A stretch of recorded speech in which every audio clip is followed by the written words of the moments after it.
Tales from the wild. Stories from the heart. A journey into the mind and soul of fired-up business professionals where they share their vision for the future. And hear from a different non-profit organization every month as they create awareness of their goals and their needs. Dive into a world of untamed passion as we join our host, Shireen Buerta, for this month's episode of Friends from Wild Places. As the founder of MP Educates, could you share with us one of the biggest lessons that you have learned on your journey as an entrepreneur, and how did you overcome it? The biggest lesson I would probably say is listening for me. And I overcame that by just simply, if I'm gonna be direct, shutting up. Because a lot of people who are talking, they can't listen. People would tell me things and I'm trying to, answer their questions before they can get the question out. Or they're sharing details of, oh yeah, that sounds, I think I know that. And then I find that I don't know it. Or I'm giving an answer to a question when they haven't fully finished the question. So for me, being a good listener allows me to be successful as a leader. It allows me to be successful in the different ideas that I can put into place to be, I guess you say, MP education, to be that and to do that.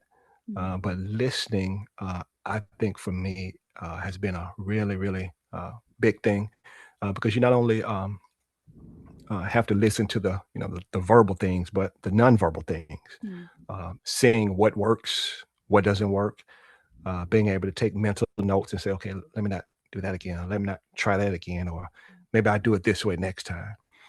And then being able to be humble enough to hear someone tell you that didn't work or that wasn't good and not get offended by it.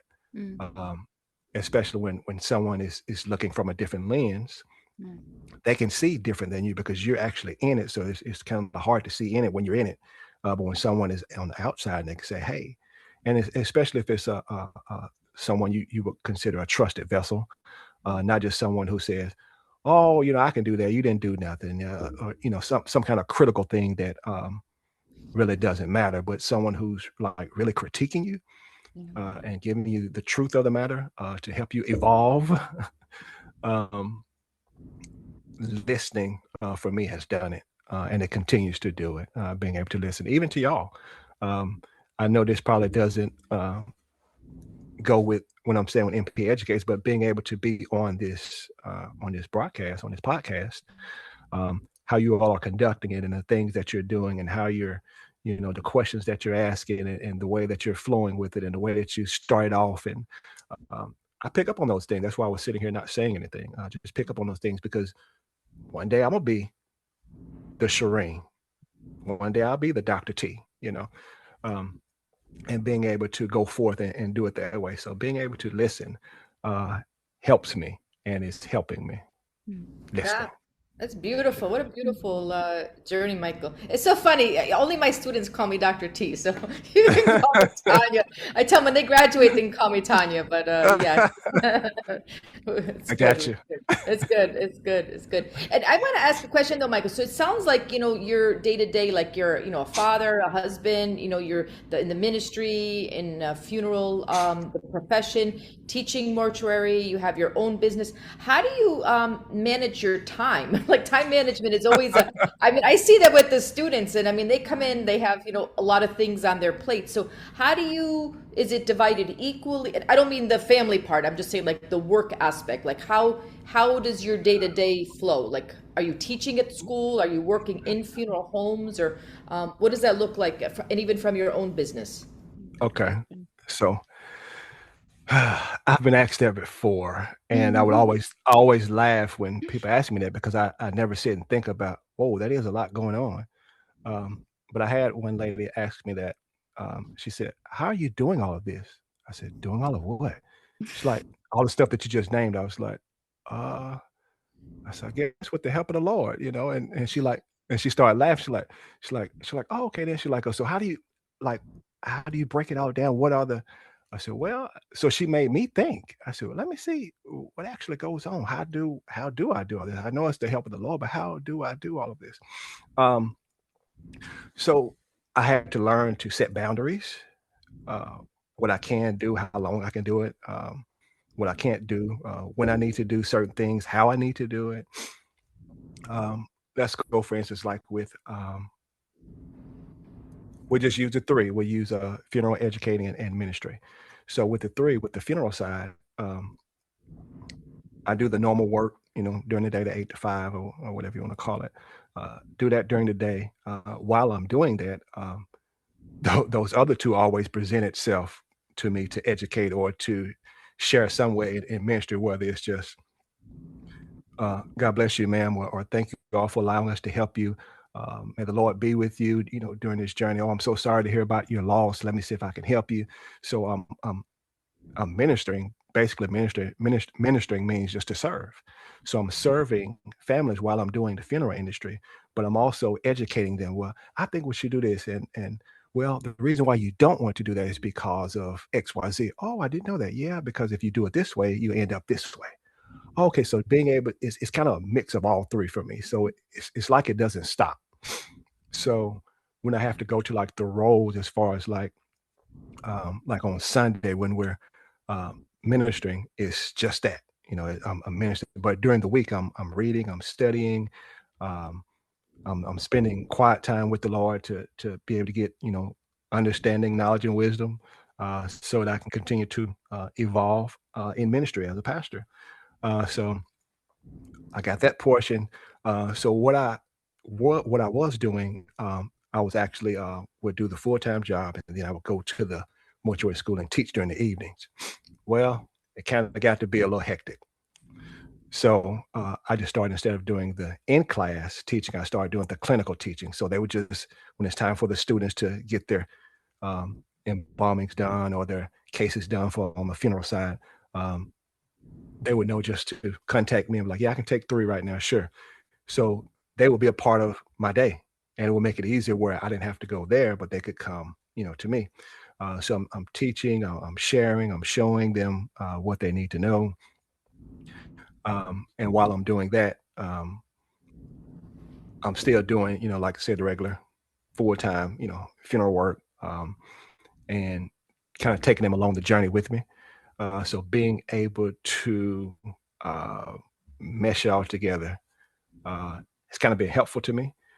Being able to, like I said, know when to cut certain things off. Okay, we need, like my wife and I, we need a date night. Let's go out and eat. Let's just, no funeral stuff, no educational stuff, no ministry stuff, no children. Let's just kind of go and, have one-on-one and have a nice dinner and watch a movie on TV or something like that. But being able to recognize and be mindful of all those different times. And okay, let me share this with my son. Let me sit with my daughter.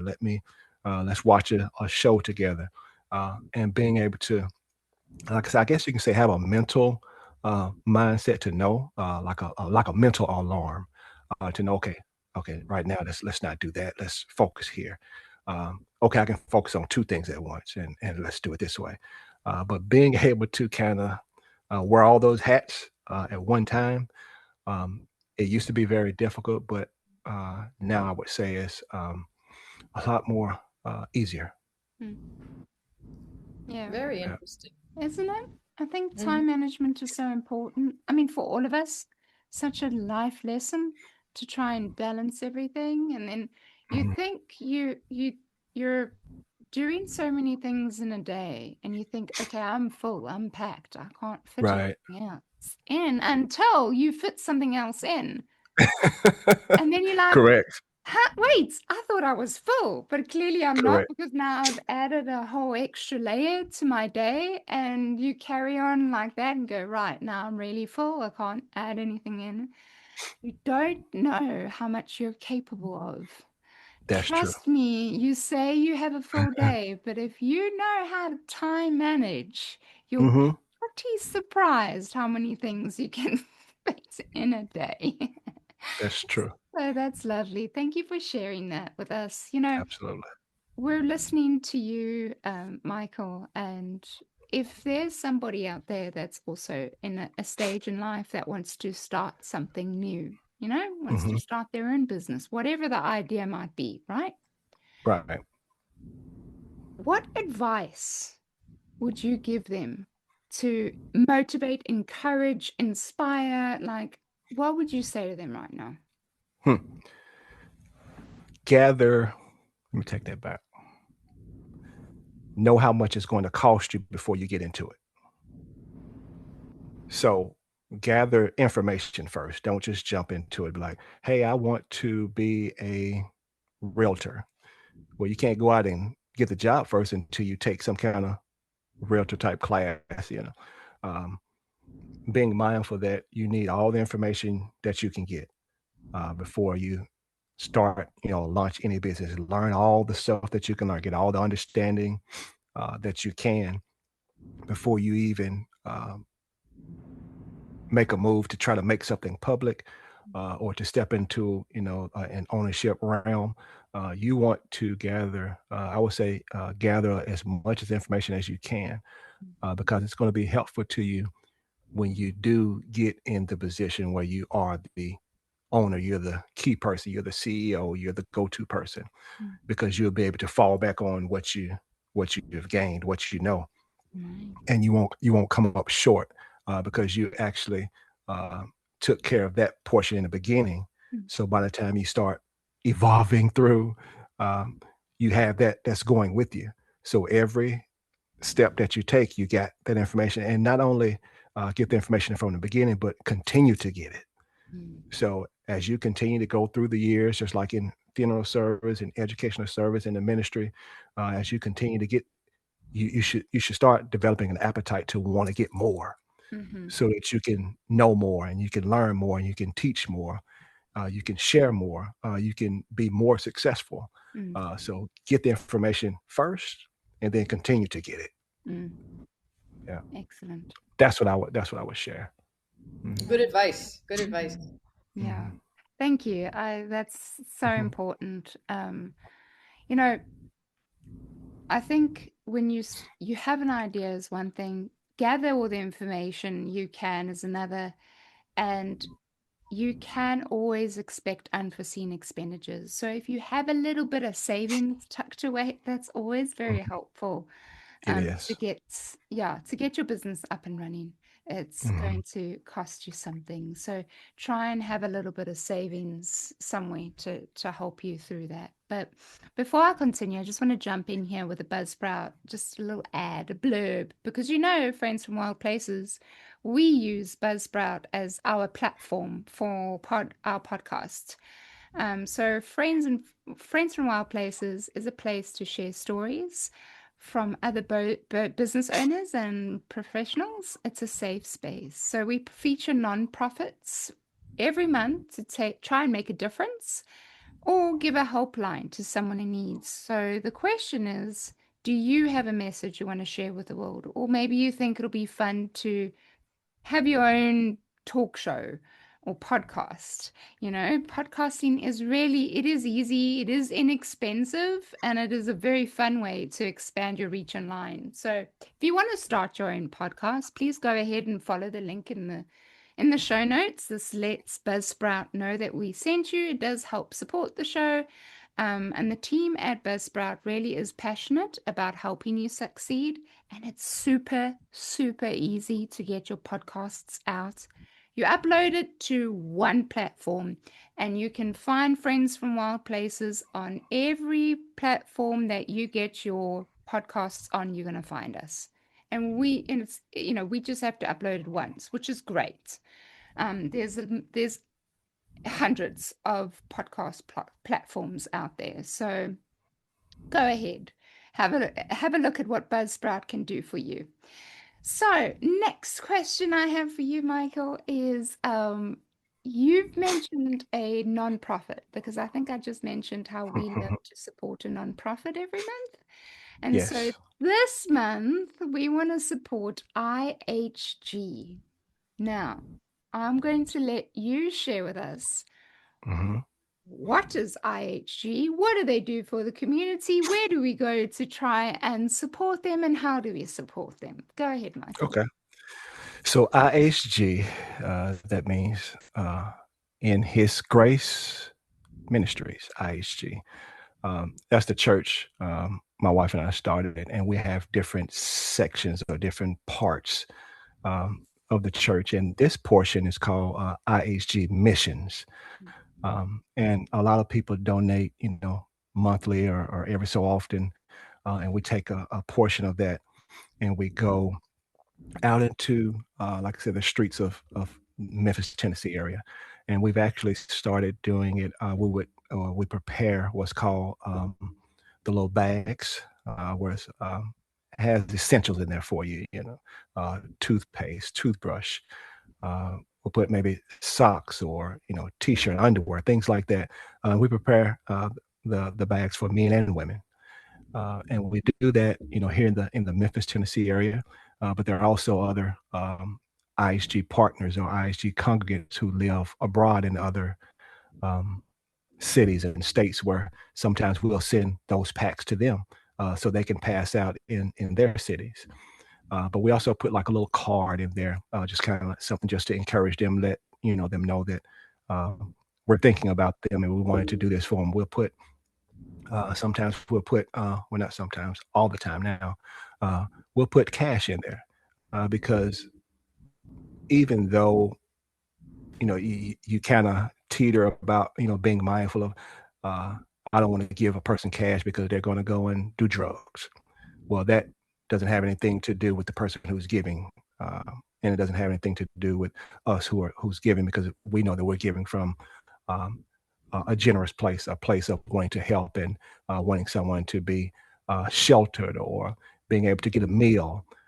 So being able to uh, donate into ISG missions, um, that's what occurs. And like I said, we started this portion of the ministry first, and it has evolved into what we have going on today. But we never forgot about the beginning, and we continue to do it. For those who want to, donate, you can go to www.ihglive.com, www.ihglive.com, and like I said, it'll be such a help to those to start there and to continue to do it and to see these people's faces when they realize someone is just thinking of them. Mm. And then for us, for being able doing it so long, when they call your name, when they call you by name, and you're giving things to them, um, what else can you do? I mean, it makes you want to just continue to stay right there and continue to do what you can for those who are less fortunate to you. Because when you do have it and you can give it, um, and to watch the people's, like I said, the face, to hear their comments, to see their reactions, to watch them glorify God. Mm. Well, God, thank you, and they walk away and you can see them, taking out the stuff and wanting to the gloves on or take the little hot packs and put them in their pockets or put their toboggan on, things like that, just to see all of that, knowing that you have it and you can give it. That's what ministry is all about. That's what serving is all about, being able to help someone who can't help themselves. So that's what IHG Missions is about. Beautiful. What a wonderful mission. Wonderful. Yeah. It's truly like glorious as how it's and even It is. evolved as you're sharing, just from the different facets of it and the different areas that people can contribute and donate. So yeah, amazing. Amazing. That's so Um, Yes. often. Yeah, go ahead, Tanya. I was just gonna say there's often that I want to give money, but look, as a single woman, I never travel with money nowadays because it's a Hmm. security thing for myself Right. personally Right. when I'm Absolutely. traveling around. But when I am traveling around, I always try and tell myself I prefer to give food over money Hmm. because of that very thing. I'm scared Right. they're going to go and Right. use the money for drugs, which is a Hmm. problem in this area, and I'm sure in many areas that you live in as well. But what you just said there is actually so true. It shouldn't, I'm still giving from a thankful heart. So as long as Yeah, I'm giving from a thankful heart, because I feel that that's what God wants me to do, what they absolutely. do with that money is Exactly. God. Yep. Yep. So Yep. thank you for a lovely reminder, because I think I'm going to remind myself that every time. Sorry, Yeah. Tanya, go ahead. So, Mike, I just had a question as far as so what are some projects or areas right now that you are working in, whether it's through IHG, through it's the mortuary profession, whether it's the education side, your own business. What are some things that are kind of evolving at the moment as we speak? um, IHG, let's do that. So we actually have a one of our rooms in our home is a kind of like a TV type studio. We've got everything, lights and all that stuff. Yeah. So we like to broadcast from here. Well, we're like TBN, shall I say? So we'll do broadcast from here. We're working on different things as far as how we remodel. We change out the set, shall I say, different equipment as far as different cameras and different things that uh, will help upgrade the person's, I guess you can say, the presentation for the people who are watching by live stream or YouTube or however they watch it. Um, so we're working on different things like that as far as in that area for the broadcast. MP Educates, of course, I'm doing the educational stuff, um, in-person seminars, but also working on setting up some different dates for some more in-person seminars and some online courses as well, where people can get their CEUs online. So those are some things that's evolving with MP Educates. Those are only two things right now. Yeah. Tune in next week for part 3 of Friends from Wild Places. You've been listening to Friends from Wild Places with Shireen Bueta. Be sure to subscribe to the podcast from the links to catch every episode and unleash your passion.